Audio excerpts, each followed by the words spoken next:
Hi there, my name is Shijuade. There's something significant I have learned about life, and it is about the truth that there is always a way out. There's always a way of escape. That is, in every situation you face, a way of escape has been provided for you. All you just need to do is to look up. You look within and you look around you. The fact is, there's a solution somewhere around you. Okay, this reminded me of Hagar. Hagar was the concubine of Abraham. Okay, so what happened? Abraham sent Hagar and her son Ishmael. He sent them out. So they kept wandering in the desert. And the water they took to the desert finished. And there was nothing for them to drink. And the boy was dying. And then Hagar looked up. The Bible says that he lifted up his voice and cried that she didn't want to see the death of her son. All right. And the lad too, the Bible says the Lord heard the voice of the lad, that is her son there. So why God, the voice lifted up to God, what happened was that God immediately sent an angel to draw Hagar's attention to where the water. And the Bible said that God opened her eyes and he saw a well of water. And they took water from there, and that was how they were revived. In my own opinion, I never thought the well was there. Or either the well was there and then it has been provided for.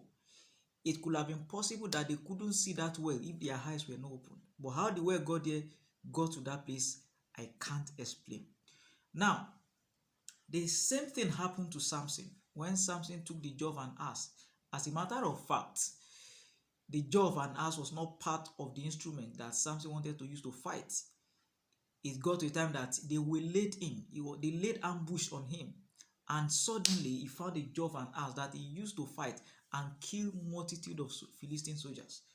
All right. And while he finished killing them, the Bible said that he was thirsty. He was dying of thirst. And while he was thirsty, he cried out to God again, God, I have done this great deliverance. I have done this great exploit. Is this how I'm going to die without having something to drink? So the Bible says God opened his eyes again and he saw.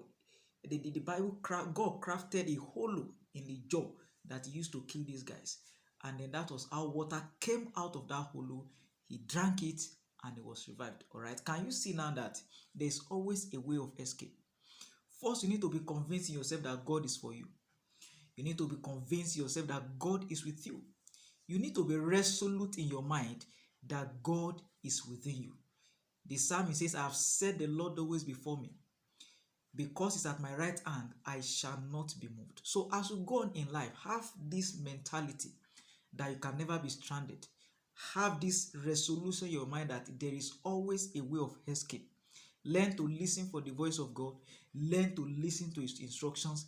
Learn to hear him. He said, your ear will hear a voice behind you saying, this is the way where thou shalt go. Say, when you turn to the right and when you turn to the left. That means God is always ready to guide us.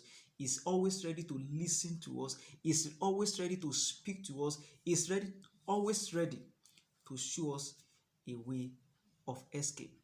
The same thing also happened in the life of Moses. When they got to the Red Sea and they cried out to God, is this how we are going to perish?